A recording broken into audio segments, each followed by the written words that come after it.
आचार्यं केशवं बादरायणं सूत्रभाष्यकृतौ वन्दे भगवन्तौ पुनः पुनः ईश्वरो गुरुरात्मेति मूर्तिभेदविभागिने व्योमवद्व्याप्तदेहाय दक्षिणामूर्तये नमः।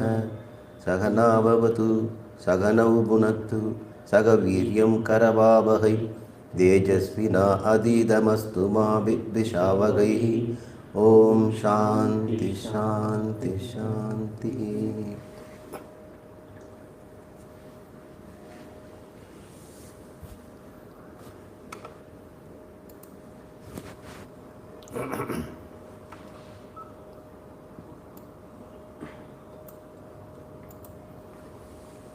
ओम भद्रं कर्णेभिः शृणुयाम देवाः भद्रं पश्येम अक्षभिः यजत्राः श्रैरङ्गैर्दुष्टुवांसस्तनूभिः व्यशेम देवहितं यदायुः। स्वस्ति न इन्द्र वृद्धश्रवाः स्वस्ति न पूषा विश्ववेदाः स्वस्ति न दाक्ष्यो अरिष्टनेमिः स्वस्ति न बृहस्पतिर्ददातु। ओम शांति शांति शांति।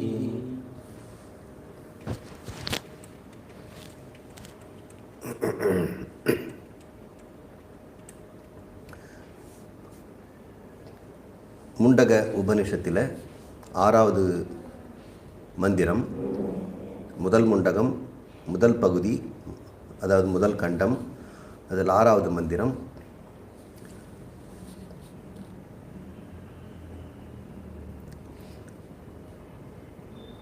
ஒரு மாணவன் குருவிடை நாடி சென்று உபகாரபாணி என்று சொல்வார்கள், சேவையே தட்சிணையாக வைத்து அர்ப்பணமாக வைத்து குருவை ஒரு கேள்வி கேட்கிறான். குரு ஏதாவது சொல்வார், அதை கேட்டுக்கொண்டு வர வேண்டும் என்று இருப்பவன் மாணவன் அல்ல. அவர்களும் வித்தியார்த்தியாக இருக்கலாம். வித்தியார்த்தி என்பவன் ஒரு குறிப்பிட்ட சிலபஸ் நடத்துகிற பாடத்தை மட்டும் படிச்சுட்டு டிகிரி வாங்குறாங்க. சிஷ்யன் என்பவன் சிக்ஷ யோக்கியதம், அவன் சொல்லித் தருவதற்கும் அறிந்து கொள்வதற்கும் யோக்கியதை உடையவன். எனவே அவன் கேட்டு தெரிந்து கொள்ள வேண்டும். மாணவர்களுக்கு குருவிடம் சென்று கேட்டுத்தான் பெற வேண்டும். குருவாக அவர் மௌனமாகத்தான் இருப்பார். குருவை பொறுத்த வரைக்கும் அவருக்கு தன்னை தவிர வேறொன்றும் இல்லை. அவரிடமிருந்து தகவலை பெறணும், விஷயத்தை பெறணும்னா மாணவன் அவர்கிட்ட கேட்கணும். அதனால் பகவான் கிருஷ்ணர் பிரணிபாதேன பிரணிப்பிரஸ்னேன என்று தான் சொல்கிறார். பாதத்தில் நமஸ்காரம் செய்து கேள்வியுடன் சென்று அணுக வேண்டும். பிரஸ்னம் என்றால் கேள்வி, பிரணிப்பிரஸ்னேன நன்றான சிறந்த கேள்வியுடன் சென்று குருவிடமிருந்து உபதேசத்தை பெற வேண்டும்ங்கிறார். சில சமயம் நமக்கு என்ன கேள்வி கேட்குறதே தெரியாமல் இருக்கலாம். ஏன்னா எல்லாமே குழப்பமாக இருக்குது. எல்லாமே குழப்பமாக இருந்தாலும் எல்லாம் தெளிவாக இருக்கிறதா நம்ம நினச்சிக்கிறோம். எல்லாம் தெரிஞ்சிருக்குன்னு நினச்சிட்ருக்கோம். ஏதோ ஒரு கேள்வி கேட்கும்போது தெரியுது அதை பற்றி ஒரு குழப்பம் இருக்குதுங்கிறது மாணவனுக்கு தெரிய வரும். அதனால் ஒரு கேள்வி ஆசான் கேட்க மாட்டார். மாணவன் தன்னிடம் குழப்பம் எங்கிருக்கிறதுன்னு கண்டுபிடித்து அந்த குழப்பத்தை ஒரு கேள்வியாக வைக்க வேண்டும். உள்ளதிலேயே மிக சிறந்த கேள்வியாக இந்த உபனிஷத்திலே ஒரு மாணவன் கேட்கிறான். அந்த அங்கிரசி என்பவன் கேட்கிறான். என்ன கேட்கிறான்? எதை அறிந்து கொண்டால் அனைத்தையும் அறிந்து கொள்வதற்கு ஈடாகுமோ அந்த அறிவு என்ன என்று கேட்கிறான்.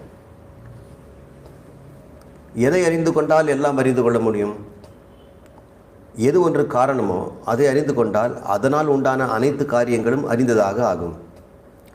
எப்பொழுது இது சாத்தியம்? காரணமும் காரியமும் ஒன்றாக இருக்கும் பொழுது. தங்கத்தில் செய்யப்பட்ட நகைகளெல்லாம் தங்கத்தை விட்டு வேறாக இல்லை. தங்கம் காரணம் என்றால் காரியம் ஆபரணங்கள். ஆபரணங்கள் பல கோடி இருந்தால் அதை ஆராய்ச்சி செய்ய வேண்டியது அவசியமில்லை.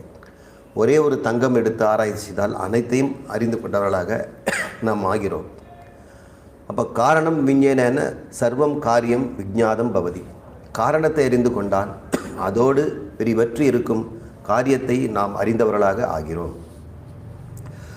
இந்த அகில உலகத்திற்கும் ஜீவர்களுக்கும் ஜடமாகிய இந்த பூமி முதலான அனைத்து பிரபஞ்சத்திற்கும் எது காரணமோ அந்த காரணத்தை நாம் அறிந்து கொண்டால் இந்த பூலோகத்தில் இருக்கக்கூடிய அல்லது 7 உலகத்தில் இருக்க அனைத்தையும் உயிரற்றவை உயிருடையவை அனைத்தையும் அறிந்தவர்களாக ஆகிறோம். ஏனென்றால் காரணமாக இருப்பது பிரம்மம். காரணமாக மட்டுமில்லை, காரியமும் அதுதான். இந்த காரியமாகிய ஜீவர்களும் ஜடமாகிய ஜகத்தும் பிரம்மத்திலிருந்து தனியாக இல்லை. பிரம்மம்தான் ஜீவ ஜகத்தாக இருக்கிறது. அந்த ஜீவ ஜகத்தாக இருக்கின்ற பிரம்மத்திற்கு தான் ஈஸ்வரன், இறைவன் என்று பெயர். இறைவன் தன்னுடைய சொரூபத்திலேயே இந்த ஜகத்தையும் ஜீவர்களையும் வைத்திருக்கிறார். அவர் அதை விட்டு பிரிஞ்சு போகலை. ஜீவனுடைய இயக்கமும் ஜகத்தினுடைய இயக்கமும் இறைவனுடைய இயக்கமே. இறைவன் ஓயாமல் இயங்கிக் கொண்டிருக்கிறார். அதனால தான் அவர் நடராஜமூர்த்தியாக ஒரு காலில் இருக்கின்றது மாதிரி காட்டுறாங்க. 2 காலில் இருந்தால் கூட ஸ்திரமாக நின்றுவார், கொஞ்ச நேரம் ரெஸ்ட் எடுப்பார். அவர் எப்பவுமே குஞ்சித பாதமாக ஒரு காலை தூக்கியபடியே தான் இருக்கிறார். அதிலிருந்து என்ன அர்த்தம்? அவர் இம்பேலன்ஸில் இருக்கிறார்னா எப்பவும் ஆடிக்கொண்டே இருக்கிறார், நிலைக்கு வருவதே இல்லை அப்படின்னு அவர் சொல்கிறார். அந்த நடராஜ தத்துவம் நமக்கு பஞ்சபூதங்களும் தொடர்ந்து இயங்கி கொண்டிருக்கிறது. பஞ்சபூதம் இயங்குதுன்னா என்ன அர்த்தம்? பஞ்சபூதமாக இருக்கின்ற இறைவன் இயங்கி கொண்டிருக்கிறார். இறைவன் இந்த பூமியையும் இந்த உலகங்களையும் உயிரினையும் படைத்துவிட்டு எங்கேயோ ஒரு இடத்துல அவர் ரெஸ்ட் எடுக்கிறதுலாம் கிடையாது. எப்படின்னா போய்க்குங்க, அப்புறம் கடைசி நான் உங்களுக்கு சொர்க்க நரகத்தை கொடுக்குறேன்னு மற்ற மதத்தில் சொல்கிற மாதிரியெல்லாம் கடவுள் படைத்து விட்டு அவர் வருவார், இதோ கொண்டிருக்கிறார், இறங்கி விட்டார், பூமிக்கு விடுவார் அப்படின்லாம் யாரும் சொல்ல வேண்டியதில்லை. இங்கே இருக்கிற ஒவ்வொரு அணுவுமே இறைவன் தான். அணு அசைதுன்னா இறைவன் அசைகிறார்னு அர்த்தம். நீங்கள் தும்மல் போட்டாலோ இருமல் போட்டாலோ அது நீங்கள் செய்ததாக சொல்ல மாட்டீங்க. நீங்கள் ஏதாவது ஒரு காரியம் செய்தோம்னா அதை நான் செய்தேங்கிற. தும்மல் போடும்போது உடம்பு தும்மிடுச்சு அப்படின்னு தான் சொல்கிறீங்க. அந்த உடம்புக்கு தும்மல் செய்து தன் உடம்பில் இருக்கக்கூடிய கிருமிகளை வெளியே தள்ளுவதற்கு ஒரு எத்தனத்தை அந்த உடம்புக்கு அறிவாக இருப்பது எது? யார்? நீ செய்யலைன்னா வேறு யார் செய்திருப்பாங்க? பகவான் ஈஸ்வரன் தான் உடம்பாக இருந்து கொண்டு செய்து கொண்டிருக்கிறார். நாம் உண்ணுகின்ற உணவெல்லாம் ஜீரணமாகும் பொழுது அந்த ஜீரண சக்தியாக இருந்து ஜீரணிக்கின்றவரும் அவர்தான். அந்த காரியத்தை நாம் செய்கிறதில்லை. இந்த உடம்பில் இருக்க அனைத்து காரியங்களும் கண் திறந்தால் காட்சி உள்ளே தெரிகிறது, அந்த காட்சியை மனம் பார்க்கிறது, இதெல்லாம் நாம் செய்வதில்லை, ஈஸ்வரன் தான் செய்கிறார். ஆனால் நாம் ஈஸ்வரன் செய்கிறதில் ஒரு பகுதியை நான் செய்கிறேன் என்று ஒரு உரிமை கொண்டாடி கொள்கிறோம். அந்த உரிமை கொண்டாடுகின்றது அறியாமையினால். அந்த அறிவு வந்த பிறகு அனைத்தும் ஈஸ்வரன் செயல் என்று தெரிந்து கொண்டால் அதுதான் பக்தி, அதுதான் சரணாகதி. எவன் ஒருவன் அப்படி வாழ்கிறானோ அது பேர் கர்மயோகம்னு பேர்.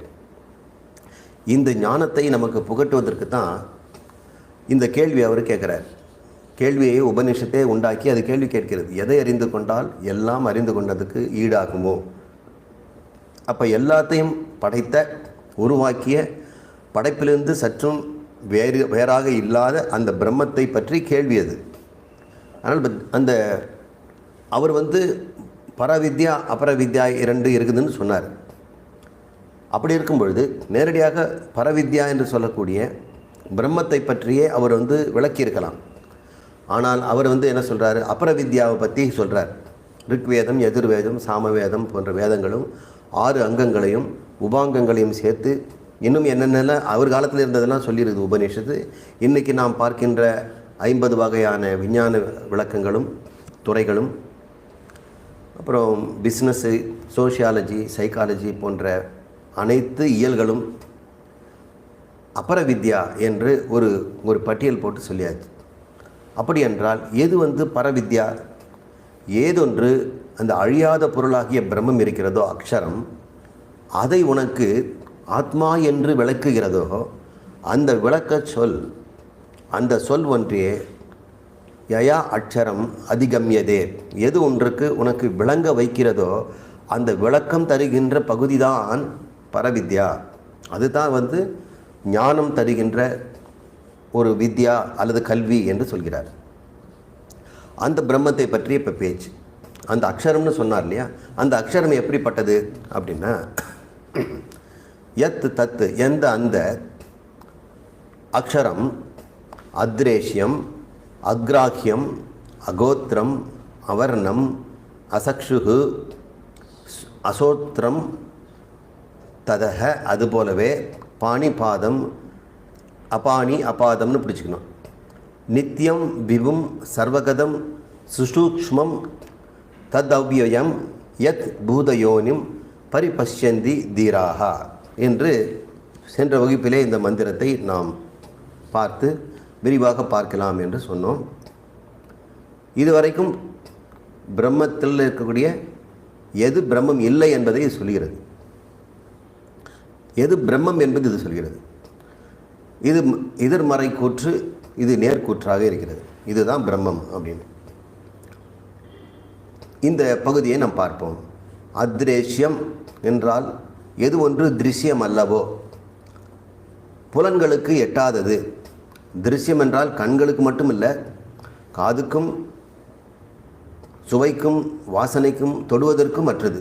5 புலன்களாலும் பார்க்க முடியாது. அக்ராஹியம் என்றால் 5 கர்மேந்திரியங்களுக்கும் அது அகப்படாதது. அகோத்திரம் என்றால் அதற்கு ஒரு காரணம் இல்லை.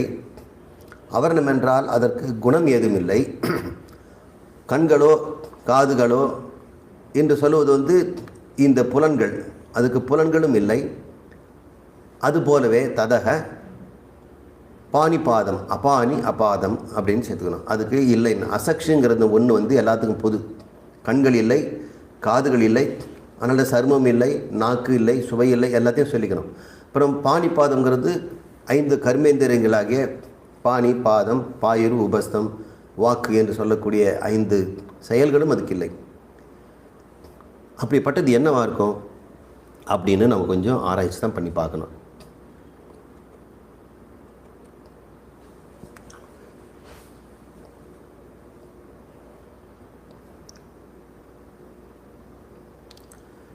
ஒரு பொருள் எடுத்துக்கும். நமக்கு தெரிஞ்சது பானை தான். வேதாந்தம் வந்துட்டால் பானையை விடவே முடியாது. இந்த பானை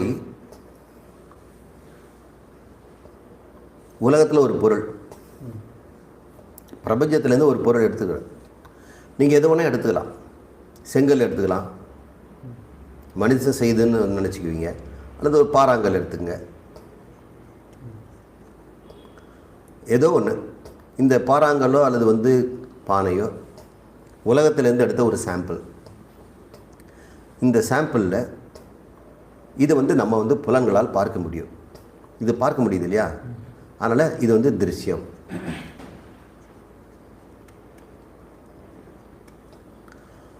பிரம்மம் அதிருஷ்யம். அப்படின்னா பார்க்க முடியாது. அப்போ அது பானையும் இல்லை, கல்லும் இல்லை. இப்போ பிரபஞ்சத்தில் எதுவுமே இல்லைன்னு அர்த்தம் இல்லையா? இப்போ நம்ம சாம்பிள் தானே எடுத்தோம் சார். அது பார்க்க முடியாது, ஆனால் பானையை பிடிக்கலாம் இல்லையா? அதனால் கிராக்கியம். கல்லை எடுக்க முடியுமே, ஆனால் அந்த பிரம்மம் அக்ராஹியம். அதிருஷ்யம் அக்ராஹியம்னு சொன்ன உடனே என்னாச்சு? பிரம்மத்தில் இருக்கக்கூடிய அத்தனை பொருட்களும் இல்லை. ஓகே. ஆனால் வாயு நமக்கு கண்ணுக்கு தெரியாது.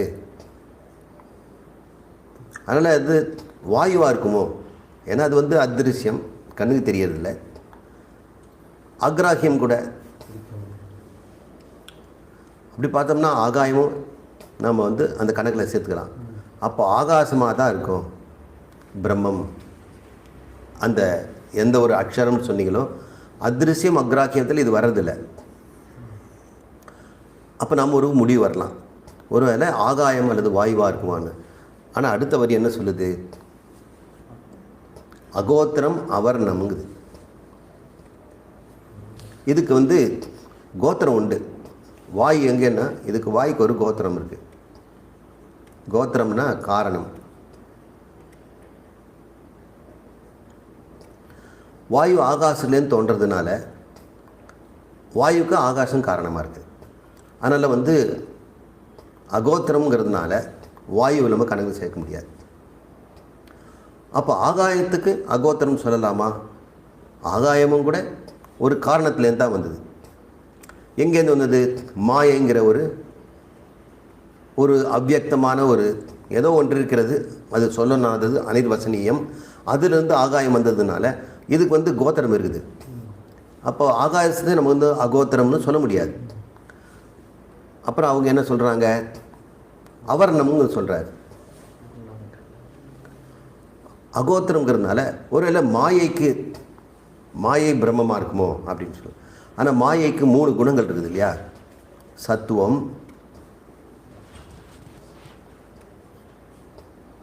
ரஜசு மற்றும் தமஸ். இந்த 3 குணங்கள். எந்த 3 குணம்? சத்துவம் என்றால் அறிதல் தன்மை, ரஜஸ் என்றால் இயக்கத்தன்மை, தமஸ் என்றால் ஜடத்தன்மை. ஒரு பொருள் ஜடம் இருக்கிறது, அது அசைகிறது, அது அறிகிறது, அப்படிப்பட்டதாக மாயை இருக்கிறது. அப்போ 3 குணங்கள் அதுக்கு இருக்குது. ஏன் இது குணம்னு சொரூபம்னு சொல்ல மாட்டோங்கிறன்னா, குணங்கிறது வந்து தோன்றி மறையும். மாயையில் இது வந்து உள்ளே இருக்கும் வெளிப்படும், உள்ளே இருக்கும் வெளிப்படும், இப்படி தோன்றி மறையக்கூடியதாகவும், சத்துவம் மிகுதியாகவும் சில சமயம் ரஜஸ் கம்மியாகவும், சில இடங்களிலே ரஜஸ் அதிகமாகவும் சத்துவம் கம்மியாகவும், தமஸ் மட்டுமே இருந்து ரஜஸ் சத்துவம் இல்லாமலும் இருக்கலாம். அப்படிப்பட்ட ஒரு மாற்று குணங்கள் இருப்பதனால மாயை வந்து இந்த குணங்களை வந்து இது குணம்தான் சொல்ல முடியுமே தவிர இது சொரூபம்னு சொல்ல முடியாது. இந்த வந்து நம்ம முன்னாடியே படிச்சிருக்கிறோம். அப்போது இது வந்து அகாரணம்னு சொல்ல முடியல, மாயங்கிறதுனால இதுக்கு அவர்ணம்னு சொல்ல வேண்டியிருக்குது. அப்போ மாயையும் இல்லை. என்ன முடியும் நமக்கு தீர்வு? அந்த அட்சரம் என்று சொல்லக்கூடிய பிரம்மம், அவர் சொன்னார் இல்லையா, எதை தெரிஞ்சு கொண்டால் எல்லாத்தையும் அறிந்து கொள்ளலாமோன்னு. அந்த பிரம்மம் என்ன, இப்போ என்ன கன்க்ளூஷன் வந்திருக்கோ? மாயை இல்லை. மாயையிலிருந்து தோன்றிய எதுவும் இல்லை. ஆகாசம், வாயுவோ, பிருத்திவி, அக்னி எதுவுமே இல்லை. இப்போ பிரபஞ்சமே நம்ம நெகேட் பண்ணியாச்சு. ஒருவேளை ஜீவனாக இருக்குமோ அப்படின்னு ஒரு கேள்வி வரும் பொழுது, ஜீவனுக்கு முக்கியமான கேரக்டர், அதுக்கு புலன்கள் இருக்குது, அதுக்கு வந்து இந்திரியங்கள் இருக்குது. அப்போது நாம் ஒரு கன்க்ளூஷன் வரும்.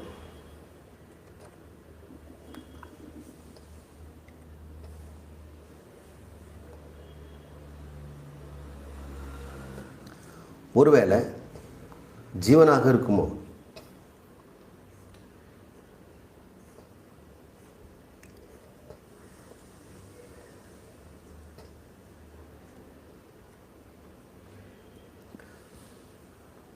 ஜீவனாக இருக்கும். ஒருவேளை பிரபஞ்சத்தில் நம்ம வந்து ஜட பொருளெல்லாம் நிற்கிட்டோம். ஒருவேளை அறிவுடைய பொருளாக இருக்குமோ அப்படின்னு ஒரு கேள்வி வரும் பொழுது அந்த கேள்வியும் பண்ணுது. அதுக்கு கண்கள் இல்லை, அசக்ஷு.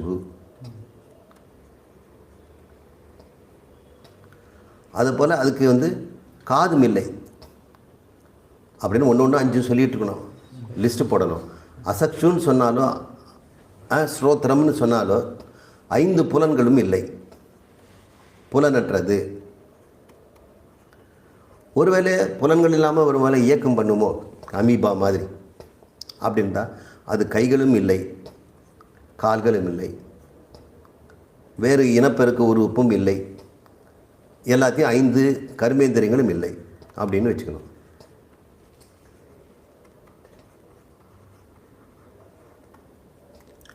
இல்லை. அப்போது இந்த கம்ப்ளீட்டாக இந்த தலையும் இல்லை, உடம்பும் இல்லை. இப்போ யார் அவர்? புலன்கள் இருந்தாலும் சூக்ஷ்ம சரீரமும் இல்லை, இந்திரியங்கள்னு சொல்கிறதுனால சூக்ஷ்ம சரீரமும் இல்லை. ஸ்தூல சரீரத்தை ஏற்கனவே பிரபஞ்சத்தோடு நம்ம டிஸ்கார்ட் பண்ணிட்டோம். அவர்கள் சூக்ஷ்ம சரீரமும் சூக்ஷ்ம பிரபஞ்சம் இருக்குமோ அப்படின்னு நினச்சோம்னு சொன்னால் புலன்களும் இல்லை, இல்லைன்னா அப்புறம் மனம் அது போன்றது மட்டும்தான் இருக்கும். காரணம் இல்லைன்னு சொல்கிறதுனால மனதுக்கு காரணம் இருக்கிறது. அனைத்தையும் இந்த சொற்களால் நம்ம நெகேட் பண்ணிட்ட பிறகு ஒரே ஒரு பதில் தான் வரும். அப்போ நீங்கள் சூன்யத்தை பற்றி பேசுகிறீங்க, எங்களுக்கு தெரிஞ்சதெல்லாம் இருக்கிறதுன்றதெல்லாம் இதான், இருக்கிறது எல்லாத்தையும் இல்லைன்னு சொல்லிட்டிங்கன்னா அப்போ என்ன மிச்சம்?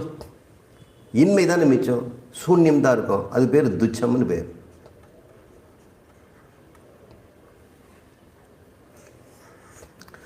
தமிழில் துச்சம்னாக்கா, எனக்கு அது துச்சம் அப்படின்னா அது ரொம்ப அல்பம், அது வந்து எனக்கு வந்து கீழ்மையானது அதை பற்றி நான் பொருட்படுத்த மாட்டேன்னு நம்ம அப்படின்னு நினைக்கிறோம்.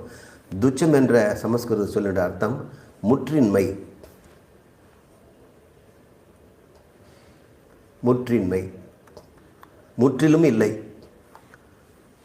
அப்சல்யூட் நான் எக்ஸிஸ்டன்ஸ். எது போல? முயல் கொம்பு போல, மனித கொம்பு போல, இப்படி ஆமை முடி போல, மலடியின் மைந்தன், அதுபோல் முற்றின்மை, எப்பவுமே இல்லாத ஒன்று, அது பேர் சூன்யம். இப்படி சொல்லிட்டோம்னா அது சூன்யத்தில் கொண்டு போய் விட்டுடுமே. அப்போ பிரம்மம் சூன்யமா? அல்ல, அது நித்தியம், இருக்குது. விபும், சர்வகதம், சுசூக்ஷ்மம், அவ்யயம், பூதயோனிம் அப்படின்னு இந்த சொற்களை சொல்லுது. 1 2 3 4 5 6 சொற்களை நம்ம இப்போ நம்ம விரிவாக நம்ம பார்க்கணும்.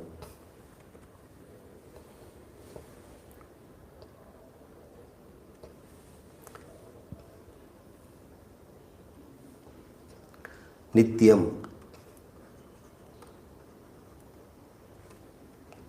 நித்தியம் என்றால் எப்பொழுதும் இருப்பது, 3 காலங்களிலும் இருப்பது, முக்காலத்திலும் இருப்பது.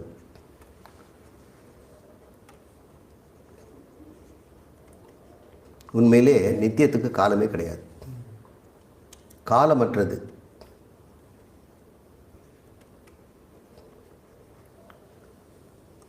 அப்போ சூன்யத்துக்கு காலம் இருக்குமா?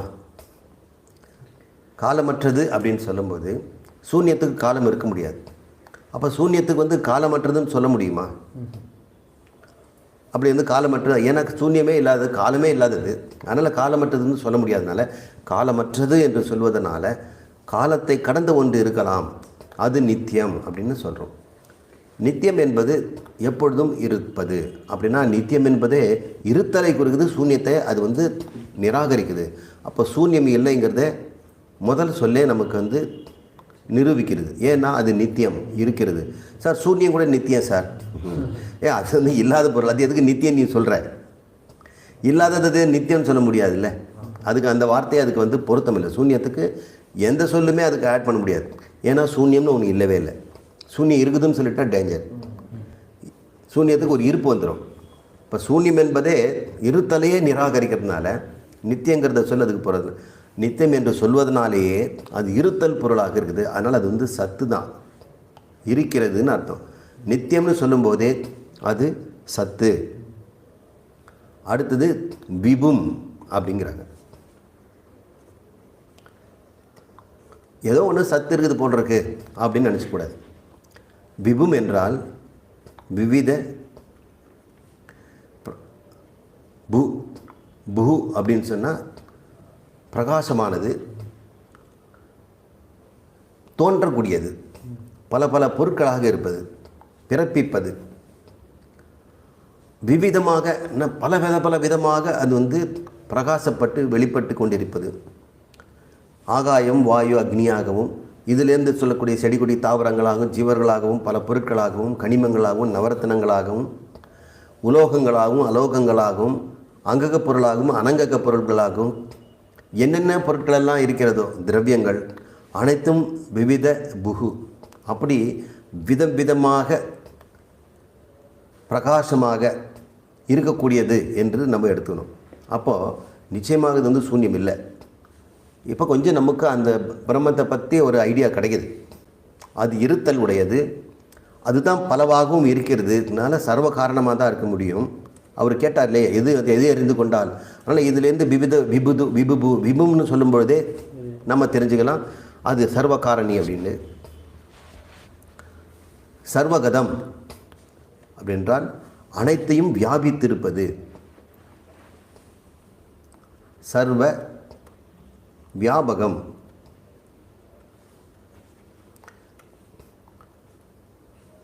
பலவாகவும் இருக்கிறது மட்டும் இல்லாமல் எல்லாவற்றிலும் வியாபித்தும் இருக்கிறது. அந்த சர்வ வியாபகம் இருப்பதனால நாம் அந்த பொருளாகவும் பார்க்காமல் பொருளுக்கு அப்பாற்பட்டதாகவும் பார்க்கலாம். ஆனால் சர்வகதம் என்றால் எல்லா இடத்திலும் நீக்கமர நிறைந்திருப்பது, ஆகாயத்தை போல. இன்னும் கூட நமக்கு கருத்தில் அது எட்டலை. இந்த சொற்கள் எல்லாம் ஏதோ ஒன்று சொல்லுது. அது சிறுசுமல்ல பெருசுமல்ல, எங்கும் இருப்பது, இருக்கின்ற இடத்திலெல்லாம் இருப்பது, ஆகாயத்தையும் உள்ளடக்கியது. இன்னும் ஆகாயம் ஒன்று இருக்குதுன்னு சொன்னால் அதில் சர்வகதம் என்று சொன்னால் ஆகாயத்தையும் ஒன்று சூழ்கிறது என்றால் சூழ்கின்ற பொருள் எப்படி இருக்கும்னு நினைக்கிறீங்க?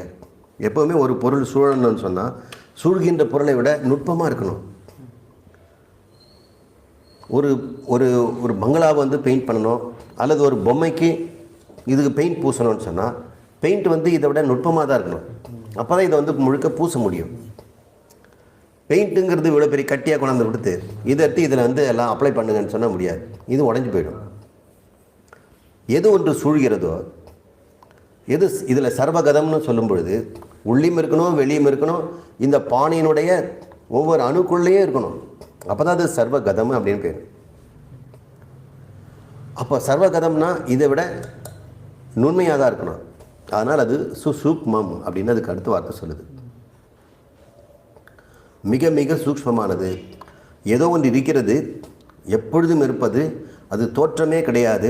ஏன்னா அது வந்து அகாரணம்னு சொல்லியாச்சு. அதனால் வந்து யாராவது தோற்றுவிப்பாங்களும் கிடையாது. அதனால் நித்தியம்னா அதுக்கு காரணமே இல்லை, எப்பொழுதும் இருப்பது. அது பலவிதமாகவும் இருக்கக்கூடியது. விபம் என்று சொல்வதனால கொஞ்சம் அறிவு இருக்குதுங்கிறது பின்னாடி நம்ம பார்ப்போம். அது எல்லாவற்றிலும் வியாபத்திருக்கிறது. வியாபகத்தன்மை இருப்பதனாலே அது வந்து சூக்ஷ்மம். அதற்கு மேலே ஒரு வியாபகம் ஒன்று இருக்காது. ஆகாயத்தை இது வந்து சூழ்கிறது என்று சொன்னால் ஆகாயமே நமக்கு வந்து மிக மிக நுண்மையானது. இல்லைன்னு சொல்ல முடியாது. ஆகாயத்தை யாராவது சூன்யம்னு சொன்னால் ஒத்துக்க முடியாது. அது இருக்கிறதுனால தான் நம்மளாம் இருக்க முடியுது. ஆகாயம் இல்லாத பொருளாக இருந்ததுன்னா நம்ம எப்படி எல்லாம் ஒன்றா ஒட்டிக்கிட்டு இருப்போம். இந்த பூலோகமோ அல்லது சூரியனோ எல்லாம் ஒரு லம்பாக இருக்கும். எல்லாம் தனித்தனியாக இருக்கிறது காரணம் இடைவெளின்னு இருக்குது. அந்த இடைவெளி இருக்குதா இல்லையா? அதுதான் ஆகாசம். அந்த ஆகாசத்தில் தான் கிராவிட்டிங்கிற சக்தியும் இருக்கிறது. ஆகாசத்துக்குன்னு ஒரு சக்தி இருக்கிறது. அந்த சக்தி வந்து தள்ளு விசையாகவும் ஈர்ப்பு விசையாகவும் இருக்கிறது. ஆகாசத்துக்கு தள்ளு விசையும் பொருட்களுக்கு ஈர்ப்பு விசையும் இருக்கிறது. ஆகாசமே பொருளாகி தன்னை ஈர்த்து கொள்கிறது. ஆகாசமாக இருந்து அது ஒட்டி கொள்ளாமல் பிரிக்கிறது. இதைத்தான் நம்ம வந்து டார்க் எனர்ஜி அப்படின்னு இப்போ சொல்கிறாங்க. கிராவிட்டிக்கு வந்து எப்போவுமே ஒரு ஈர்ப்பு சக்தி இருக்குது. டார்க் எனர்ஜிக்கு வந்து விலக்கு சக்தி இருக்குது. அதை வந்து ஐன்ஸ்டீன் போன்றவங்கெல்லாம் முன்னாடி சொன்னாங்க. ஆகாசம் வந்து சூன்யம் அல்ல, அது இருக்கும் பொருள். அதுதான் இருப்பதிலே சூக்ஷ்மம். எல்லா பொருளுக்குள்ளும் இருக்கிறது. நம்முடைய உடம்புக்குள்ளும் இருக்கிறது. என் உடம்பில் இருக்க அத்தனை கோடி அணுக்களின் இடைவெளியிலும் இருக்குது. அணுக்குள்ள இடைவெளி, அணுக்கு எலக்ட்ரான் புரோட்டானுக்கும் நடுவில் இருக்கக்கூடிய கேப் இருக்கு இல்லையா, அதுவும் ஸ்பேஸ் தான். அதுவும் தான் ஆகாயம் தான். அப்போ ஆகாயம் வந்து அனைத்தையும் சூழ்ந்திருக்கிறது. இது ஆகாயத்தையும் சூழ்கிறது. நம்ம ஆகாயம் இல்லைன்னு அங்கேயே முதல்ல நம்ம வந்து இந்த இடத்துல சொல்லிட்டோம். எனவே ஆகாயத்தையும் சூழ்ந்திருக்குன்னா அது அதிசூக்ஷ்மமாக இருக்கும். அதை யாராவது வந்து சூழ்வார்களான்னா அதை சூழ்வதற்கு எதுவும் இல்லை. காரணம் அது அவ்யயம். அவ்யயம் வியம். வியம் என்றால் என்ன? வீணாகுதல், கரைதல், தேய்தல், பிரிதல் அப்படின்லாம் சொல்லலாம். இப்போ அது வேஸ்ட் ஆகி போச்சுங்க, வியம் அப்படின்னு சொல்கிறோம். வீணாகிவிட்டது. அப்போ வீணாகுதல்னா என்ன அர்த்தம்? ஒரு சக்கரை கட்டி இருக்குது, அதை வந்து நல்லா இடித்து பவுடர் பண்ணி தூளாக்கிடலாம். இது வந்து வியம். இது மறுபடியும் ஒரு டம்ளர் தண்ணியில் போட்டு கரைச்சிடலாம். மறுபடியும் அது வந்து இன்னும் மூலக்கராந்து பிரிஞ்சுது. அப்போ வியம்னா பிரித்தல். தனித்தனியாக பிரிச்சிடலாம். இந்த பூமியில் இருக்கக்கூடிய எல்லாத்தையும் பிரிச்சிடலாம். உங்கள் உடம்பு கூட தனித்தனியாக பிரிச்சிடலாம். புதைச்ச பிறகு மண்ணில் வந்து உடம்பெல்லாம் கரைஞ்சி அது மூலக்கூறுகளாக பஞ்சபூதங்களாக போயிடுது. காற்று காற்றோடவும், மண்ணோடவும், நீரோடவும் அது போயிட்டு பார்க்குறோம். ஆனால் நீர் 5 பொருட்கள் இருந்துக்கிட்டே இருக்குது. அந்த 5ஐயும் பிரிக்கலாம். அப்போ எதை இருந்தாலும் நீங்கள் பிரிச்சுக்கிட்டே போகலாம். தண்ணீரை பிரிக்க முடியுமானா தண்ணீரில் பிரிக்கலாம். ஏன்னா தண்ணீர் வந்து பஞ்சபூதங்களுடைய சேர்க்கை. நம்ம வந்து பஞ்சீகரணத்தில் நம்ம படிச்சிருக்கிறோம். இப்போ தண்ணீர்லேயும் கூட பார்த்தோம்னா ஆகாயம் இருக்கிறது, வாயு இருக்கிறது, அக்னி இருக்கிறது, நீரும் இருக்கிறது, நிலமும் இருக்கிறது. ஆகாயத்திலும் இது இருக்கும். ஆகாயத்தில் பிரதானமாக ஆகாயம் இருக்குது, வாயுவும் அதில் இருக்குது. அப்போ தானே அது ஸ்தூல ஆகாயம்னு சொல்ல முடியும். பஞ்சீகரத்தில் நம்ம சொல்லியிருக்கிறோம், எதுவுமே தூய்மையாக தன்மாத்திரமாக இல்லை. தன்மாத்திரையமாக இருக்கக்கூடியது பார்த்தோம்னா அவ்யயம்னு சொன்னால் தன்மாத்திரைகள் தான் பொருந்தும். அந்த தன்மாத்திரைகளும் 3 குணங்களால் இருப்பதனால அதுவும் பிரிச்சிடலாம். மாயைன்றது மாயை ஒரு மாயையும் இல்லைன்னு நம்ம சொல்கிறோம், ஏன்னா குணமற்றது. அப்போ குணமற்றதுன்னு ஒன்று சொல்லிவிட்டு வயம் என்று சொல்லும் பொழுது நாம் அது ஒரு திரவியம் அல்ல, அது பிரித்து போடக்கூடிய அளவுக்கு ஒரு பொருள் அல்ல, பொருண்மை நீக்கப்பட்டது.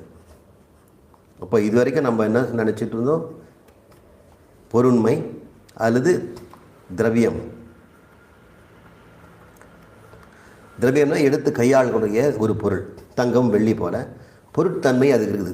இப்போ நாம் பார்த்ததெல்லாம் பார்க்கும்போது வியாபகத்தன்மையும் அது விபுத்தன்மையும் அதனுடைய நித்தியத்தன்மையும் இதெல்லாம் பார்க்கும் பொழுது ஒருவேளை அதுக்கு பொருட்தன்மைன்னா பொருட்தன்மையும் இல்லை, சூன்யமும் இல்லை. தது அவ்யயம். இப்போ தான் கரெக்டாக ஒரு சொல்லு. அந்த ஒன்று அனைத்து பூதங்களுக்கும் காரணம், யோனி என்று பண்ணணும். அப்போ என்ன அர்த்தம்? அந்த ஒன்று இருந்தால்னா நமக்கு என்ன நீங்கள் சொல்கிறதெல்லாம் பார்க்கும்போது என் மனசில் அதை என்னென்ன பிடிபடலை, என்னென்ன எனக்கு தெரியல. நீங்கள் அவ்யயம்னு சொன்னீங்க, அக்ஷரம்னு சொல்லியிருக்கிறீங்க, அதுக்கப்புறம் பிரம்மம்னு சொல்லியிருக்கீங்க. நீங்கள் சொல்ல விளக்கத்தைப்படி நான் இதுவரை அந்த மாதிரி ஒரு பொருளை கற்பனையில் கூட பார்த்ததில்லை, நிஜமாகவும் பார்த்ததில்லை. நான் பார்த்த பொருளெல்லாம் இல்லைன்னு சொல்லிட்டீங்க, பொருளே இல்லைன்னுட்டீங்க, அது நித்தியம் இருக்குதுங்கிறீங்க. அப்படி ஒன்றை எனக்கு இதுவரையும் யாரும் சொல்லவில்லை. அது என் மனதிற்குள் என்னுடைய அறிவை கொண்டு, புத்தியை கொண்டு, யுக்தியை கொண்டு அதை என்னால் புரிந்து கொள்ளவே முடியவில்லை. அதனால தான் அதுக்கு இது எது ஒன்று அதிகமியதே புரிய வைக்கிறதோ அந்த சொல்லுக்கு தான் பரவித்யான்னு பேர். இவ்வளவும் சொல்லி நமக்கு புரியல இல்லையா? அதனால் இன்னும் புரிய வைக்கணும். இனிமேல் தான் எது புரிய வைக்க போதோ அதுதான் பராவித்யா அப்படின்னு சொல்கிறாங்க. அப்படிப்பட்டது பூத யோனிம்.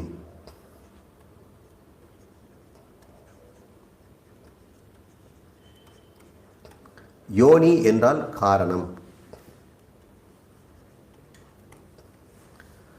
பூதம் என்பது சராசரங்கள், ஜீவர்கள், ஜடம். ஜீவட ஜடம் ரெண்டையும் சேர்த்து சொல்லும். ஜீவர்களில் 2 சரீரம் இருக்கிறது, காரண சரீரம், சூக்ஷ்ம சரீரம், ஸ்தூல சரீரம். ஜடமாக இருக்கக்கூடியது பிரபஞ்சம். இதில் 5 பூதங்கள் இருக்கிறது. அனைத்துமே பூதங்கள் தான். பஞ்ச ஸ்தூல பூதங்களால் இந்த பிரபஞ்சம் இருக்கிறது. 5 சூக்ஷ்ம பூதங்களால் ஜீவர்களுடைய உடல் சரீரங்கள்லாம் இருக்குது. இந்த பூதம் என்று சொல்வதில் நம்மால் தொட்டு உணர்ந்து பார்த்து அனுமானம் செய்து பார்க்க அறியக்கூடிய அனைத்தும் இதில் அடங்குது. அத்தனையுமே திருஷ்யம்.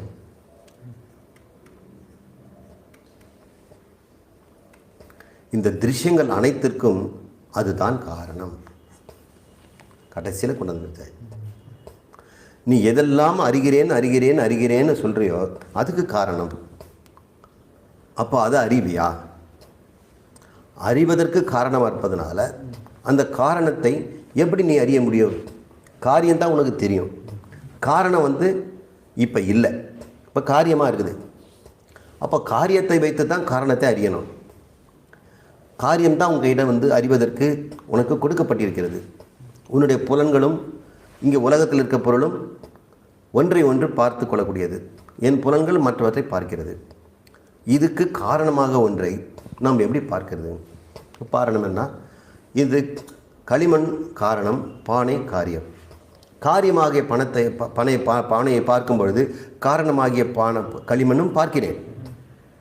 அதுபோல் இந்த பிரபஞ்சத்தை நான் பார்க்கும் பொழுது காரணமாகிய அதை எப்படி பார்க்கிறது? நீங்கள் பானையை பார்க்கும்போது களிமண்ணை பார்த்தேன்னு சொல்கிறீங்களே, யார் சொன்னது? நீங்கள் களிமண்ணை தான் பார்க்குறீங்க.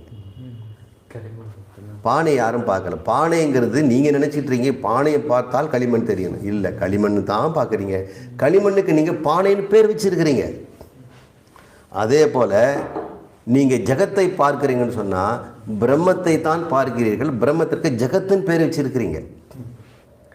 மனிதனை பார்க்கிறேன்னு சொன்னால் மனிதனை பார்க்கவில்லை, பிரம்மத்தினுடைய ஜகத் என்ற மனிதன் என்ற தோற்றத்தை பார்க்கிறீர்கள். அப்போ நீங்கள் பார்ப்பதெல்லாம் பிரம்மம் தான். அப்போ இப்போ பிரம்மம் கிடச்சிருச்சா உங்களுக்கு? நீங்கள் இத்தனை நேரம் நித்தியம்னு சொன்னீங்களே, நீங்கள் காட்டுறதெல்லாமல் அநித்தியமாக இருக்குது, வியயமாக இருக்கிறது, இப்படிப்பட்டது. அப்போ என்றால் வியயமாகவும் அநித்தியமாகவும் விபும் அல்லாததாகவும் இருக்கின்ற அனைத்திற்கும் காரணமாக இருப்பது இப்படி தான் இருக்கும். அது எப்படிப்பட்டது என்று நம்ம கட்டாயம் தெரிஞ்சுக்கணும்.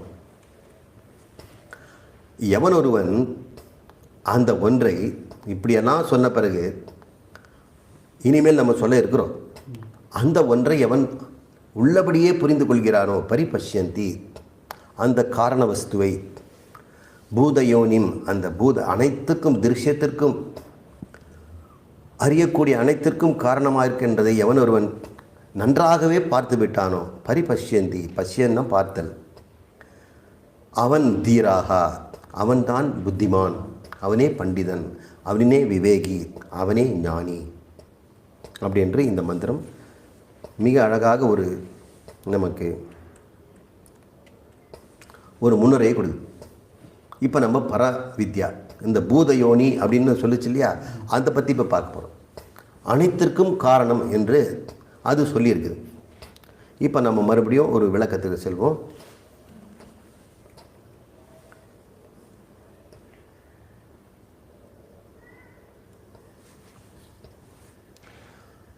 யோனி அப்படின்றால் காரணம். காரணங்கள் இரண்டு வகை. ஒன்று உபாதானம், இன்னொன்று நிமித்தம். தமிழில் பொருள் காரணம், இன்னொன்று அறிவு காரணம். ஒரு பானையை செய்யணும்னு சொன்னால் அதுக்கு நமக்கு களிமண் வேணும். களிமண் இது பொருள் காரணம்.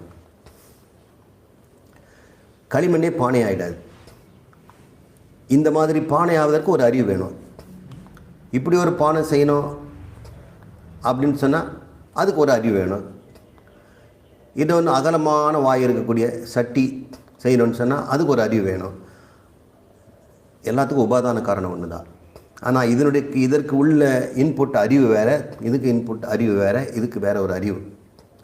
அகலுக்கு ஒன்று அறிவு இருக்கணும், சின்ன அகல் ஒன்று இருக்குது, அதுக்கு வேற தனியார். இந்த களிமண் தானாகவே பானையாகவோ இந்த கூஜாவாகவோ சட்டியாகவோ மாறாது.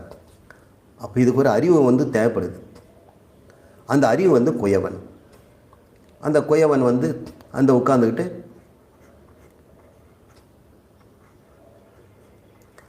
பானையை வணைகிறான். இவனுடைய அறிவு அதுதான் நிமித்த காரணம். அறிவும் பொருளும் சேர்ந்தால்தான் சிருஷ்டி உண்டாகும். அப்போ தான் பூதம் ஒன்று தோன்றும்.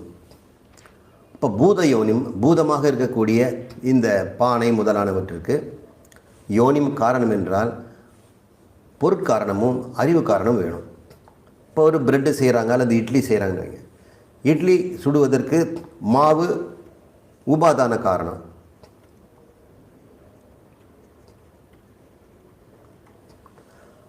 அதை சுட்டு கொடுக்குற அந்த பாட்டி, இட்லி பாட்டி,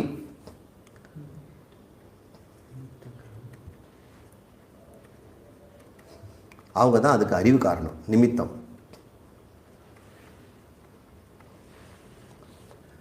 இதுதான் நம்ம வாழ்க்கையில் நம்ம பார்க்குறோம்.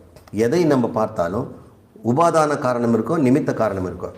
சில துணை காரணமெல்லாம் இருக்கா, அதில் நம்ம சேர்த்துக்க வேண்டாம். ஏன்னா குயவன் பானை செய்கிறான்னா வெறும் குயவன் மட்டுமே பானை செய்ய முடியாது. அவனுக்கு சக்கரம் தேவை, தண்ணி தேவை, அப்பப்போ அவனுக்கு சமைச்சு போட்டு டீ எல்லாம் கொடுக்கறதுக்கு மனைவி தேவை. எல்லாத்தையுமே நம்ம வந்து கணக்கில் எடுத்துக்க வேண்டாம், இதை மட்டும் எடுத்துக்குவோம். உபாதான காரணம், நிமித்த காரணம் இருக்குது. இது நம்முடைய வாழ்க்கையில் நம்ம அன்றாடம் பார்க்கின்ற நிகழ்ச்சி.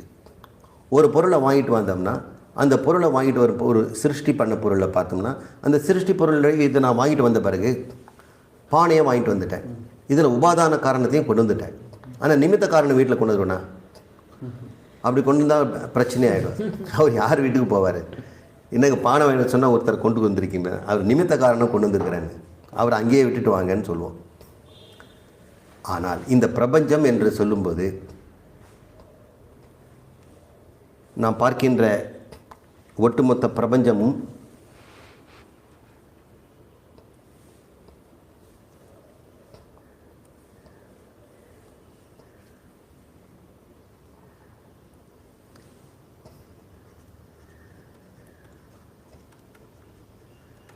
நாம் பிரபஞ்சத்தை என்னன்னு சொல்லலாம், ஒரு பெரிய ஒரு இப்படி தானே போடுறாங்க காஸ்மாலஜியில். இதில் கேலக்சிஸ் எல்லாம் போட்டு இங்கே வந்து நம்முடைய ஆண்ட்ரோமெடா, நம்முடைய கேலக்ஸி இருக்குது, மில்கி வே, இதில் பூமியெல்லாம் இருக்குது, இதெல்லாம் சொல்கிறாங்க. இப்படி வந்து ஒரு பிரபஞ்சத்தை ஒரு முட்டையாக போடுறாங்க. இந்த பிரபஞ்சம் தோன்றவில்லை. இதுக்கு வந்து என்ன வேணும்? நமக்கு உபாதான காரணம் வேணும், ப்ளஸ் நிமித்த காரணம் வேணும். இந்த உபாதான காரணத்தை இங்கே பார்க்குறோம். நிமித்த காரணம் எங்கே இருக்குது? நமக்கு தெரியல. எப்படி இந்த பானையை பார்க்கும்போது குயவனை நம்ம பார்க்கலையோ, ஆனால் குயவனை நம்ம என்ன பண்ணுறோம்? கட்டாயம் குயவன் இருக்கிறான் அப்படின்னு நம்ம தெரிஞ்சுக்கிறோம். பானையை செய்தவன் பானை அறிவு உடையவன், இந்த துணியெல்லாம் செய்கிறவன் துணி அறிவு உடையவன், புஸ்தகத்தை எழுதினவன் புஸ்தகம் எழுதுகிற அறிவுடையவன், அனைத்தையும் செய்தவன் அனைத்து அறிவும் உடையவன். அப்போ அனைத்து அறிவு உடையவன் ஒருத்தர் இருக்கணும் இல்லையா? அந்த நிமித்த காரணம் எங்கே? உபாதாரண காரணம் எது? இதுதான் கேள்வி. இந்த பிரபஞ்சம் சிருஷ்டி பண்ணனா இந்த ரெண்டு காரணம்னு காட்டணும். இப்போ பிரபஞ்சமாக இப்போ இருக்கிறது. இந்த பிரபஞ்சம் பிக்பாங் தியரியில் என்ன சொல்கிறாங்க? ஒரு புள்ளியிலேருந்து ஆரம்பிச்சதுங்கிறாங்க. இது வெடித்து இது வந்தது அப்படின்னு அவங்க சொல்கிறாங்க. விஞ்ஞானம் அவங்க படி எடுத்துட்டப்பலா இந்த ஒரு முதல் புள்ளி இருக்குது, அந்த முதல் புள்ளி அதுதானே உபாதான காரணமாக இருக்கும். ஊக்கான்னு போடும். ஆனால் இந்த உபாதான காரணம் பிரபஞ்சமாக வெளிவரணும்னா அதுக்குள்ளே ஒவ்வொரு பொருளுக்கும் ஒரு குறிப்பிட்ட அளவு, குறிப்பிட்ட சக்தி, அதனுடைய இயக்கங்கள் எல்லாமே அதுக்கு வந்து அறிவு இன்புட் கொடுத்துருக்கணும். அப்போ தான் அது தன்னைத்தானே பரிணாமம் அடைந்து பிரபஞ்சமாக மாறி பூமியாகி, பூமியில் நீரெல்லாம் தோன்றி, அப்புறம் பரிணாமத்தின் மூலம் டார்வின் மூலமோ செடி கொடிகள்லாம் உண்டாகி மனிதனும் உண்டாகி எல்லாமே உண்டாகணும். அப்படி உண்டாகணும்னா முதல்ல உபாதான காரணம் நமக்கு வேணும். இந்த உபாதான காரணம் யாருடையது? இந்த அதுக்கு வேண்டிய நிமித்த காரணம் யாருடையது? ரெண்டு பேர் இருக்கிறாங்களா? இதுக்கு வந்து உபாதான காரணம் மண், குயவன் வந்து நிமித்த காரணம், ரெண்டு தனித்தனி பொருள். ஆனால் இந்த ரெண்டுமே பிரபஞ்சத்துக்குள்ளே இருக்குது. இப்போ பிரபஞ்சமே இல்லை. இல்லாத போது குயவனும் நம்ம இல்லை, உபாதான காரணம் இல்லை. அப்போ யாரோ ஒருத்தர் தான் சிருஷ்டி பண்ணாங்க, ஏதோ ஒன்று தான் சிருஷ்டி பண்ணுச்சுன்னா அதுதான் உபாதான நிமித்த காரணமாக இருக்க முடியும். கடவுள் தாங்க நிமித்த காரணம் அப்படின்னு சொல்கிறவங்கெல்லாம் மத சார்பு இருக்கிறவங்க. அவங்க வந்து கடவுள் இருக்கிறாரு, அவர் உபாதான காரணத்தை வச்சு பூமியை படைச்சிட்டாரு. அவங்க படி உபாதான காரணம் வேற, நிமித்த காரணம் கடவுள் வேற. இது எல்லாருக்கும் தெரிஞ்ச அறிவு தான். குழந்தை கூட சொல்லும் உலகத்தை படைச்சவர் கடவுள்னு. அப்போ கடவுள் வேற உலகம் வேறன்னு நம்ம சொல்லிடுவாங்க. ஆனால் வேதம் என்ன சொல்லுது? ரொம்ப கேர்ஃபுல்லாக கவனிங்க. உபாதான காரணம் நிமித்த காரணம் இரண்டும் சேர்ந்து தான் பிரம்மம், அதுதான் கடவுள். இது பெரிய வெடிகுண்டு. மற்ற எல்லா மதங்களும், கிறிஸ்தவ மதமா, இஸ்லாம் மதமா, அல்லது இந்து மதத்திலே இருக்கக்கூடிய இந்த துவைதவாதிகள், கடவுள் படைச்சாரு, கைலாயத்தில் இருக்கிறாரு, வைஷ்ணவ, இங்கெல்லாம் சொல்லக்கூடிய அனைத்து மதமும், எந்த மதமாக தான் நான் மதம்னு குறிப்பிட்டு யாரும் சொல்ல வேண்டாம். யாரெல்லாம் இருமை சொல்கிறார்களோ அவர்கள் வந்து இறைவன் வேற உலகம் வேறங்கிறாங்க. அவர் படைச்சார், எப்படி படைச்சார்னு கேள்வியெல்லாம் கேட்கக்கூடாது.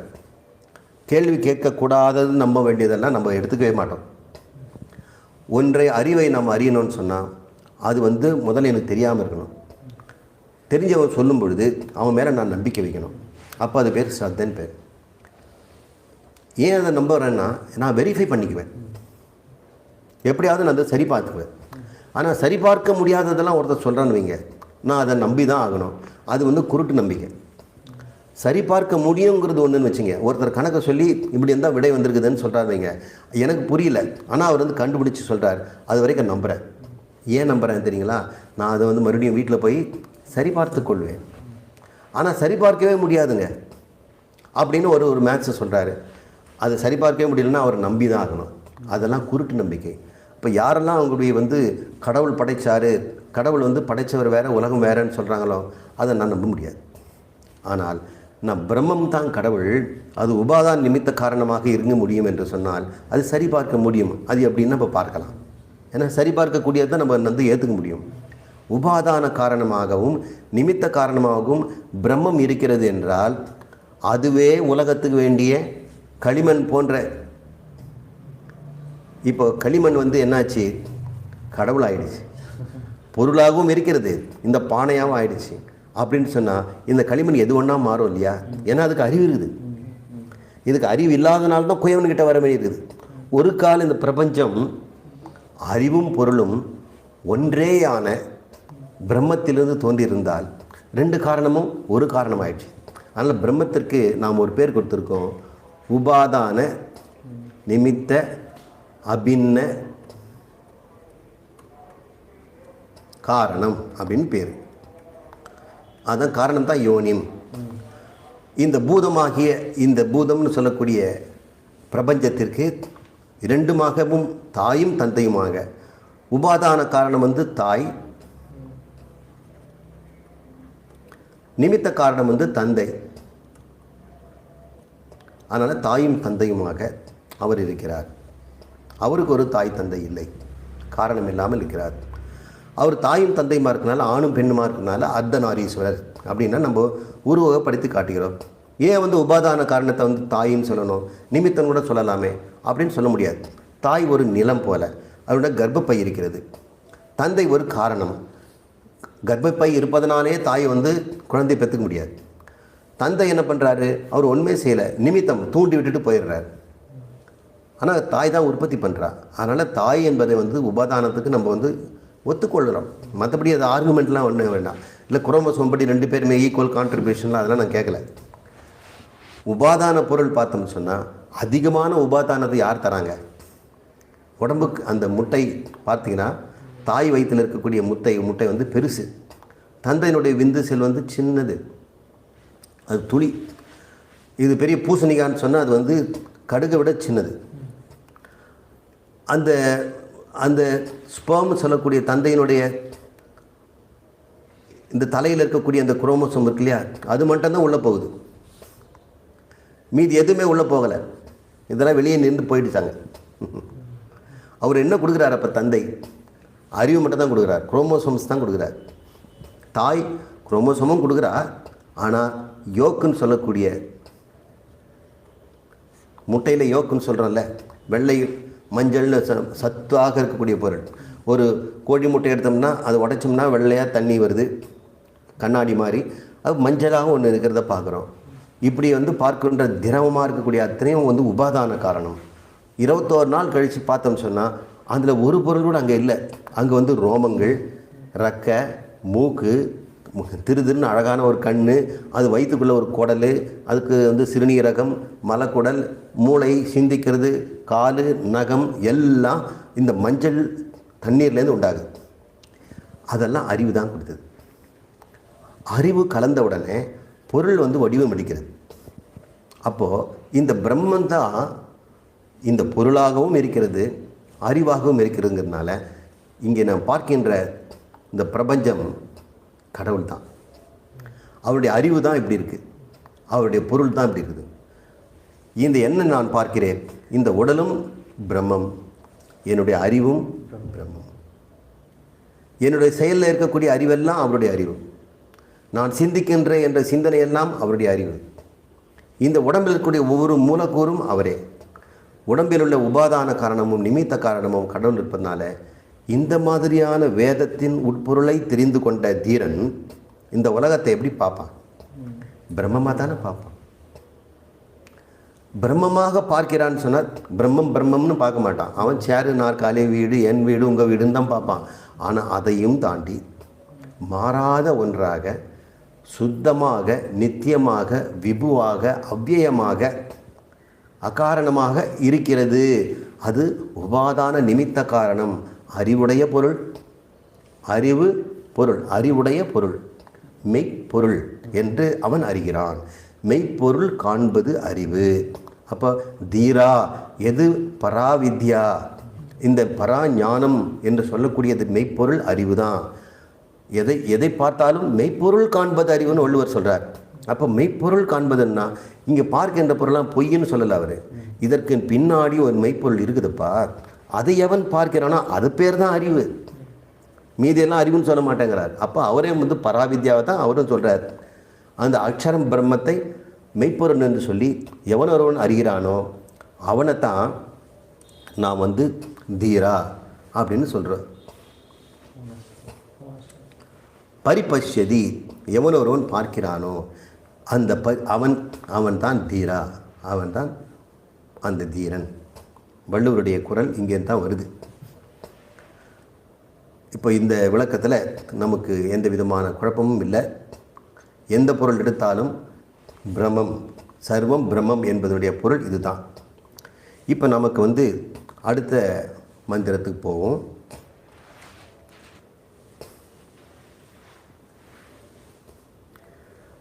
அந்த பராவித்யாவில் பூதயோனி விளக்கம். யதா ஊர்ணநாபி ஸ்ருஜதே கிருஹ்ணதே ச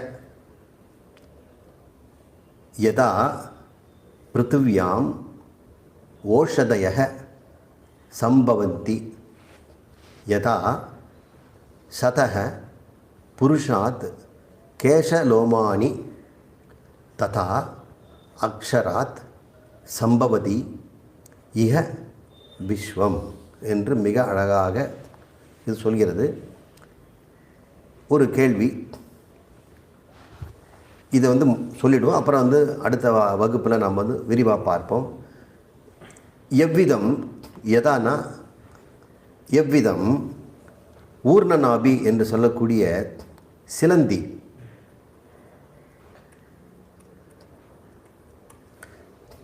ஸ்ருஜதே அப்படியே நூலை இழுக்குதான், வெளியே விடுதான். அப்படியே தன்னுடைய வயிற்றுலேருந்து ஒரு நூலை விட்டு ரூஃப்லேருந்து அப்படியே இறங்கும். எப்போவுமே ரூஃபில் தான் இருக்கும். அது கீழே இருந்ததுன்னா அம்மாவெல்லாம் பெருக்கிடுவாங்க, லேடிஸ் எல்லாம் பெருக்கிட்டே இருப்பாங்க. அதனால் அது வீடை எப்போவும் உச்சியில் தான் கட்டும். எப்போயாவது ஒட்டாட்டி இருப்பாங்க, அது பொங்கல் அன்றைக்கி தான் அடிப்பாங்க. அதனால் சிலந்தி எப்போவுமே வீடை மேலே கட்டும். ஆனால் அப்பப்போ சாப்பிட்றது கீழே இருக்கணும்ல. அப்போது தன்னுடைய உடம்புலேருந்தே ஒரு நூலை அது உண்டாக்கும். அதுக்காக நூலை கடையில் போய் வாங்கிட்டு வராது. தன் உடம்புலேருந்தே நூலை உண்டாக்குறது, அது பேர் ஸ்ருஜதே. கிருஹ்ணதே, திடீர்னு யாரும் வந்துட்டாங்கன்னா சரண் மேலே போய்டும். அப்போ என்ன பண்ணோம், அந்த நூலை தானே இழுத்துக்கும். எங்கே போச்சுன்னே தெரியாது, அது வயிற்றுக்குள்ளே போயிடுச்சு மறுபடியும். ஸ்ருதஜே கிருஹ்ணதேச்ச என்றால் அதை வெளிவிடுவது மட்டுமல்லாமல் உள் இழுத்து கொள்ளுவதும் அங்கே உங்காரம் ச. ஒரு உதாரணம். ரெண்டாவது உதாரணம், யதா எவ்விதம் பிருத்திவ்யாம் இந்த பூமியில் நிலத்தில் ஔஷதையாக, ஓஷதை என்றால் தாவரங்கள் செடி கொடிகள், வனஸ்பதி என்று சொல்லக்கூடிய இந்த வனம், செடி கொடிகள், புதர்கள், பயிர்கள் அனைத்தும் அது பேர் ஓஷதைய, அது பேர் ஔஷதி என்று சொல்வார்கள். ஔஷதம் என்பதை நம்ம மருந்துன்னு கூட நம்ம சொல்லுவோம். ஏனென்றால் மூலிகையிலேருந்து மருந்து வருவதனால செடிகளுக்கு ஔஷதி என்று பெயர். அதனால் மருந்துக்கும் ஔஷதி என்று பெயர் வைக்கிறோம். ஔஷதி என்றால் தாவரங்கள், செடி கொடிகள் எப்படி பூமியிலிருந்து முளைக்கிறதோ, சம்பவந்தி ரொம்ப அழகாக அது தோன்றுகிறதோ, இதெல்லாம் உதாரணங்கள். மூன்றாவது உதாரணம், யதக சதக புருஷாத் மனிதர்களிலிருந்து, ஒரு ஆணோ அல்லது பெண்ணோ மனிதர்களிலிருந்து, சதக சத்தான பொருள், ஏன்னா இவன் சத்து, இவனிடமிருந்து கேஷலோமானி, லோமங்கிறது உடம்பில் இருக்கக்கூடிய முடி, மார்பில் கைகளில் இருக்கக்கூடிய முடி, அது லோமம். கேசம்னா தலையில் இருக்கக்கூடிய முடி. தலைமுடியும் உடல் முடியும். சில பேருக்கு தலைமுடி இருக்கும், தாடி இருக்காது. அதனால் நம்ம வந்து பெண்களை உதாரணம் எடுத்து வச்சுங்க, தாடியெல்லாம் இருக்காது. அதனால் அவங்களுக்கு லோமானி சொல்ல முடியாது, கேசானி சொல்லிடலாம். ஏன்னா அவங்க கேசவர்தினியை போட்டு நல்லா நீளம் வச்சுக்கிறாங்க. கேசலோமானி எப்படி வந்து மனிதன் உடம்பிலிருந்து இந்த ரோமங்கள் தோன்றுகின்றனவோ அவ்விதம் ததா யதா யதானா எவ்விதம் ததானா அவ்விதம் அக்ஷராத் அந்த பிரம்மத்திலிருந்து, இன்னும் பிரம்மன்னே சொல்லவே இல்லை, நான் தான் அடிக்கடி பிரம்மன்னு சொல்லிட்டு இருக்கிறேன், அக்ஷராத் அக்ஷராத்னே சொல்லிடுறது. அதிலிருந்து சம்பவந்தி ரொம்ப அழகாக வெளிப்படுகிறது. எது? இக இங்கே நாம் பார்க்கின்ற இந்த பிரபஞ்சம். நாம் இங்கு பார்க்கின்ற பிரபஞ்சம் எப்படி இருக்குதுன்னு உதாரணம் சொல்லுது. சிலந்தியிலிருந்து இழைகள் வெளிவந்தும் உள்கிரகிக்கப்பட்டது போலவும், ஜடமாகிய பூமியிலிருந்து உயிருடைய தாவரங்கள் வெளிவருவது போலவும், உயிருடைய மனிதனிலிருந்து உயிரற்ற ரோமங்கள் தோன்றுவது போலவும். அப்போது ஒரு உதாரணம், உயிருடைய ஒன்றிலிருந்து ஜடமாகிய நூல் வருது, அது மட்டும் இல்லை அதுக்குள்ளே போயிடுது. இதெல்லாம் பின்னாடி நமக்கு தேவை. இப்போ பிரம்மத்திலிருந்து அனைத்தும் தோன்றி அவர்கிட்டே வந்துடுதான். எப்படி சிலந்தி தன் நூலை தானே வெளிவிட்டு தானே உள்ளே எடுத்துக்குதோ, அதுபோல் இந்த பிரம்மம் தன்னிடமிருந்து பிரபஞ்சத்தை வெளிப்படுத்தி உபாதான நிமித்த காரணத்தை கொடுத்து மறுபடியும் உபாதான காரணத்தை நமக்குள்ளே இழுத்துக்குது. அப்படிப்பட்டது. ஒரு கேள்வி கேட்குறாங்க, இந்த பிரம்மம் வந்து அறிவுடைய பொருளுங்கிறீங்களே, நிமித்த காரணங்கிறதுனால நிச்சயமாக அது அறிவுடையதாக இருக்கும். அறிவுடைய பொருள்லேருந்து ஜடப்பொருள் எப்படிங்க வரும் அப்படின்னு நம்ம கேட்கணும். அல்லது ஜடப்பொருள்லேருந்தே எப்படி அறிவுடைய பொருள் வரும்னு கேட்குறோம். அதுக்கு இந்த ரெண்டு உதாரணம் தருது. பிருத்திவிங்கிறது ஜடம், ஆனால் ஔஷதைங்கிறது என்ன? செடி கொடிகள் உயிருடையது. உயிரற்றதுலேருந்து உயிர் வருது இல்லையா? அதே மாதிரி உயிருடையதுலேருந்து உயிரற்றது வருது. உயிருடைய மனிதனிடமிருந்து உயிரற்ற ரோமங்கள் நகம் போடுறதெல்லாம் வெட்டி வீழ்த்திடுறோம். அப்போ ரெண்டு விதமாக சொல்கிறான். அறிவிலிருந்தும் பொருள் வரலாம், பொருளிலிருந்தும் அறிவு வரலாம். இந்த அறிவும் பொருளுமே தோன்றி உள்ளே வெளி வரலாம். இப்படின்னு அழகாக இந்த சிருஷ்டிக்கு ஒரு இந்த முண்டகோபனிஷத்தில் இந்த கொடுக்கப்பட்ட 3 உதாரணங்களுமே நீண்ட நேரம் சிந்தித்து தெளிவுபடுத்தி கொள்ள வேண்டியது. அதனால் அடுத்த வகுப்பில் மறுபடியும் இதை நம்ம விரிவாக பார்ப்போம். ஓம் பூர்ணமத பூர்ணமிதம் பூர்ணாத் பூர்ணமுதச்யதே பூர்ணஸ்ய பூர்ணம் ஆதாய பூர்ணம் ஏவாவசிஷ்யதே. ஓம் சாந்தி சாந்தி சாந்தி. ஹரி ஓம். ஸ்ரீ குருப்யோ நமः. ஹரி ஓம்.